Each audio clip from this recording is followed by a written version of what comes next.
Hey everyone, and thanks for jumping back into the Cryptoverse. Today, we're going to talk about Bitcoin, and we're going to be providing an update to the bull market support band. If you guys like the content, make sure you subscribe to the channel, give the video a thumbs up, and also check out Into the Cryptoverse Premium at intothecryptoverse.com. Of course, one of the tiers is free, so make sure you check it out. Links in the description below. Let's go ahead and jump in. So I thought it would be timely to provide an update as to where the bull market support band is, and also to sort of go over, what happened with the golden cross, and we've also recently had our first weekly death cross. So we're going to talk about a good bit of things in this video.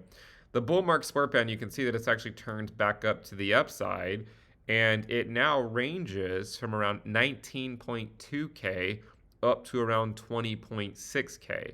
So if the bears continue with the recent momentum, then that would sort of be the first stopping point.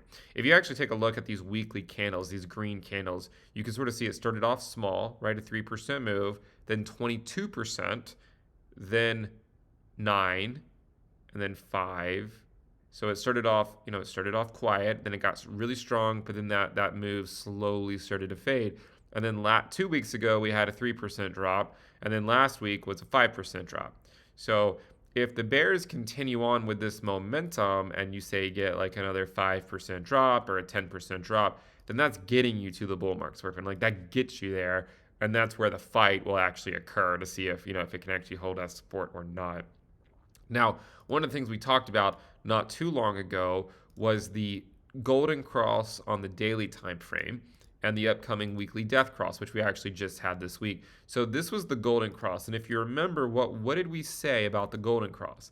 Is that these crosses are lagging indicators, right? They're just based on moving averages, and a lot of times what you see after a cross, you actually see a pullback, right? And we actually got one, right? I mean, Bitcoin dropped around 8% or so after we got this golden cross. And that's actually pretty standard, right? You see that quite frequently with golden crosses is, everyone hears golden cross and they think, all right, well, that means the price is only going to go up. And then after you get it, you can often get, a pretty sizable pullback. Now, normally the trend still continues, even though you might get a short-term pullback, the trend continues in a positive direction, just like a death cross. Here we had a death cross where, the overall trend was still down, but it didn't stop the price from rallying, 42% or so in a relatively short period of time. So again, I think the golden crosses and death crosses, it would be useful, I think, for people to understand they are lagging indicators. They don't necessarily have any predictive power, except just sort of looking at what has historically occurred. But so the golden cross has had now a pullback, which is in line with a lot of prior golden crosses that we've seen. The main wrench, I think, being thrown into all this is the fact that for the first time, you have a weekly death cross, which has never occurred before for Bitcoin. We actually came somewhat close over here in 2015, but this is now officially a death cross on the weekly time frame. The 50-week SMA is now at 24,678, whereas a 200-week SMA is now at 24,999. So you have the 200-week at essentially 25K. Normally in bear markets, we're not below the 200-week SMA, like hardly at all. And if it is, it's a relatively short period of time. It's more or less just these wicks for the most part. Now, this bear market, I mean, we've basically been below it since June for the most part. And we talked about it. If you guys remember, we talked at length about our date with destiny, and we dropped down, had our date with destiny, and just kept on going, right? We went down, sort of held resistance on it, and now we've sort of come back up to it. But it's not, we have not definitively broken through the level that historically held as support. And it also comes on sort of coming up here to that 50-week SMA, right? So we're sort of still sitting just below that. And if you watch my video, a little while ago, we talked about sort of what is the worst case scenario for Bitcoin. And it would be, what the NASDAQ did, right? Like you get that back in the dot-com crash, you get that 77% pullback, followed by a 60% rally up to the 50-week SMA, and then followed by a slow bleed into the final low. But do note that even the NASDAQ, when you did get that, it actually had sort of a local double top where it came up to the 50-week, came back down, hovered for a couple of weeks, and maybe for a month, popped back up, and then came down. So that's actually what the NASDAQ did way back when. So maybe be on the lookout for that. But one of the things, if you guys remember back in over here, we said, look, June's not the bottom, right? It's probably, well, I don't think we didn't definitively say it wasn't the bottom, because you shouldn't say that about anything. There's no idea what could possibly occur. But we said, look, it's likely not going to be the bottom. Likely just going to play out the same way 2018 did, and we're going to get a lower low in November or at the end of the year. And we did, right? And now the question is well, is this the low, or do we go into a potential worst case scenario that I think would likely be brought on if we had a recession, right? If we got some type of a hard landing, we had a recession, then you could easily see something like that play out. And that's why you have to consider the potential downside scenario. I think a lot of people just want to pick a side and say, well, the bulls aren't right because of this, or the bears aren't right because of that. But I mean, markets change constantly. You have to be open-minded, and you have to consider the downside scenario, even in the same way that you have to consider the upside scenario, right? And I mean, the upside potential is always going to be there with Bitcoin, and that's why I still think, not financial advice, but that's still why I think over the long haul, a DCA strategy, or a dollar cost average strategy, is generally going to work the best for most people. We do have a couple things to pay attention to this week, and we do have CPI coming in, and you're going to want to watch to see what the effect is on sort of the repricing of the terminal rate if it comes in hot. If it doesn't come in hot, if it comes in cool, then you might actually see those revised back to the downside, and then risk assets might do well. But I think the biggest risk right now is the reacceleration of inflation, or a very quick move to the upside with say the unemployment numbers. And I know we've already seen a round of layoffs, but we're already starting to see some companies talk about another round of layoffs. And if it continues for a while, that's where you could get into a potential hard landing scenario.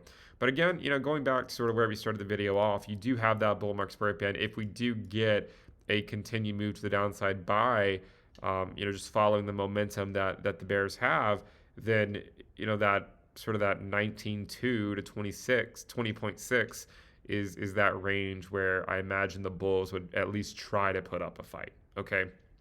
So, and if we fall below it, if we fall back below the bull market support band, then you of course have your range lows down here, sort of keep an eye on. But again, hopefully you guys enjoyed the video. Just a general update on where we are, the death crosses, the golden crosses, and again with regards to the death cross, a lot of people want to know what it means. We've never had it before, right? Like, I wish I could tell you, what the likely outcome is. The truth is, it's never happened for Bitcoin before. So to unilaterally declare what it has to mean is probably somewhat ignorant. We can say that when it occurred on the S&P 500, it normally wasn't a good thing, but there were a few outliers where the S&P had a death cross on the weekly time frame and it didn't mean a thing, right? So, I mean, if you're curious, right, if you just want me to actually go show you what it looks like, right? So you can see prior death crosses by the S&P, not really the bearer of good news generally for price action. You can see that back in the financial crisis. You can see that in the dot-com crash. You can also see it back over here in the 70s during a period of high inflation, right? We had several of these death crosses. We had two right here. Still had more downside to go. There was an example over here where we had a death cross, but it only barely crossed, and we continued up. The main difference I would say here, though, is by the time the death cross occurred, the price was already well above the 50-week SMA and the 200-week SMA, right? Which is not really the case for Bitcoin right now. As much as a lot of people might want it to be, it's not, right? I mean, we still sit below it.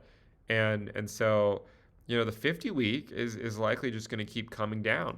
And if you go back 50 weeks from where we currently are, just to give you an idea of what's currently being included in the price, it's sort of this data right here, right? So the price of Bitcoin is not up in this range. So the 50-week SMA is likely going to continue its slow descent for probably months to come, unless you see a really strong move by Bitcoin to the upside.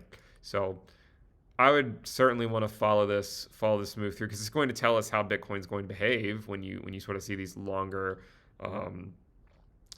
phases where, and again, you could argue that from a time-based perspective, this bear market just lasts about the same amount of time if you treat November as the bottom. But if you treat April as the top rather than November as the top, then this has been going on for a long time, and I think it's wearing on people. Honestly, I think it's wearing on people, and and people are throwing in the towel. We talked about the social risk before. Social risk continues to plummet. Um, and so, not only do you need price-based capitulation, but you generally also need time-based capitulation, where the market just gets relatively boring. We're going to be here every step of the way, but unfortunately, it's probably going to be a very choppy year where both bulls and bears get wrecked for a little while is my best guess. If you guys like the content, make sure you subscribe to the channel, give the video a thumbs up, and again, check out Into the Cryptoverse Premium at intothecryptoverse.com. We'll wrap it up there. See you guys next time. Bye.